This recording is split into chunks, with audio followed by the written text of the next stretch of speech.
I know you're probably wondering, Cyril, Gojuger isn't even halfway done yet. Isn't it a bit early to talk about the next Super Sentai anniversary? To which I say, this is my channel. I get to do what I want. So anyways, what would this hypothetical anniversary season look like?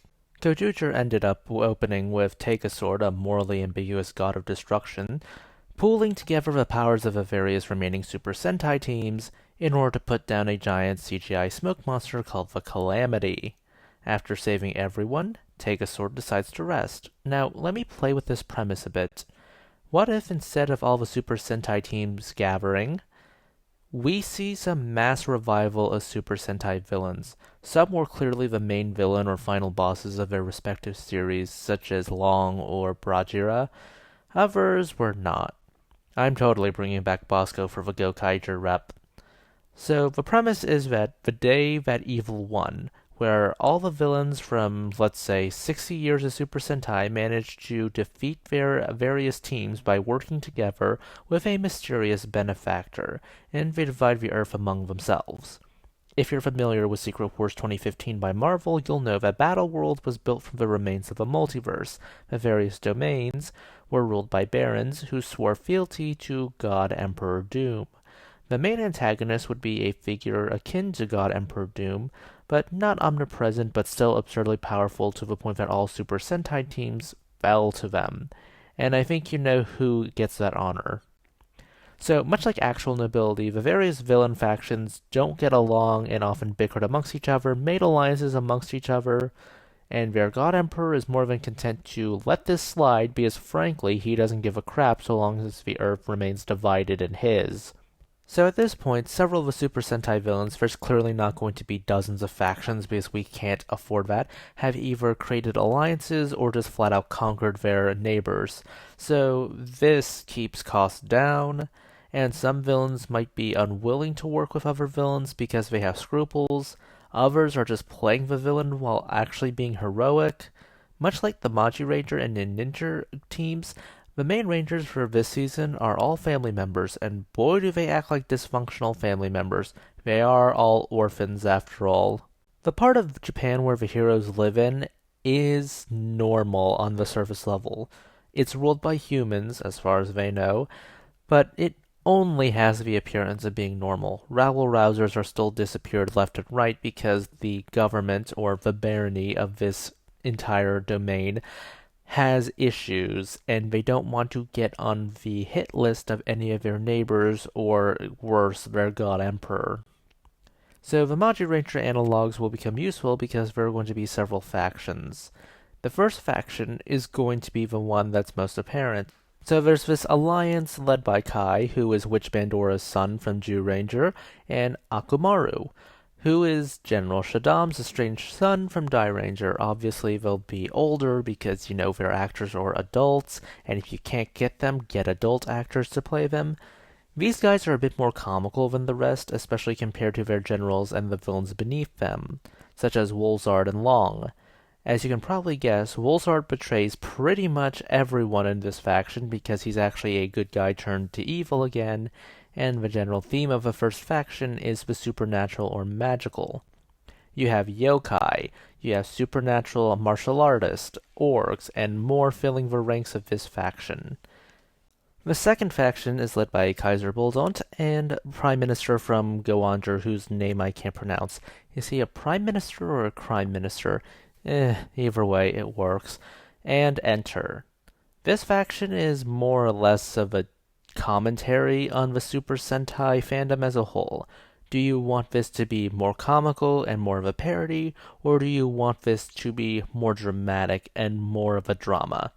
So expect to see robots, cyberspace, and video game stuff here.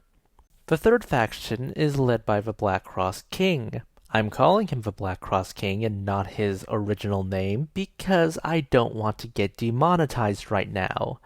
He's pretty much 100% done with the new Super Sentai team blowing up his barons, and he has decided to step in directly. Sort of. He appointed Baseball Mask to lead a coalition of aliens, gather as many alien factions as possible, and just simply blitz this Super Sentai team. Clearly, this doesn't work, and the Black Cross King ends up the Black Cross Dust as usual, but that's not exactly a glowing success. See, the Black Cross King resurrected all the villains through hatred, pretty much what he did in that 199 Gokaiger Gosager movie. However, there is another issue. The main heroes have been killing enemies left and right. They've been gathering powers, regaining the lost Super Sentai powers, resurrecting them if needed. Well, their great and wise mentor turns out not to be so great and wise. See, their mentor is Brajira of the Messiah, the main antagonist of Gosager, aka a character who manipulated beasts who use magic, machines, and aliens to his advantage, all for the sake of his evil plan, which he did right here. And that family aspect of this team, well, that dynamic gets to be shaken up a bit. See, Brajira raised them to be the perfect Super Sentai team. He intended to overthrow his opponents very quickly because Brajira is going to Brajira. And this entire family thing was a charade by him. He wanted to raise a Super Sentai team. He got to have them, and used false memories where applicable. And he ends up removing their powers. And as a reference to Tokuger, he de-ages them also, because they were originally children the entire time. He intended to simply drain their vitality and just let them wither to dust, but Wolzard Fire saves them. Told you Wolzard was going to be a part of this. So the team mainly being distraught because they're actually children, they're not related, and the fact they were used the entire time and just handed Brajira decades of Super Sentai villain powers. Well, they get a nice pep talk from Wolzard Fire and the other Super Sentai teams, anyone who's available at least, and they say one thing. Your legacy is that you are Super Sentai. You will be remembered, but Brajira will be dust and forgotten. The Super Sentai teams hand them their powers. Brajira is surprised to see them again, and he's also surprised to see that they can transform. But Brajira's not too worried because he can transform into the decades of Super Sentai villains and summon up all their foot soldiers. And the team tells Brajira, you may be able to do that, but everyone Brajira transforms into and every creature Brajira summons have been defeated in the past by Super Sentai teams. There is a really self-indulgent final battle where Brajira transforms into the various enemies the Super Sentai have fought, only for the kids to transform into the Super Sentai teams that defeated them.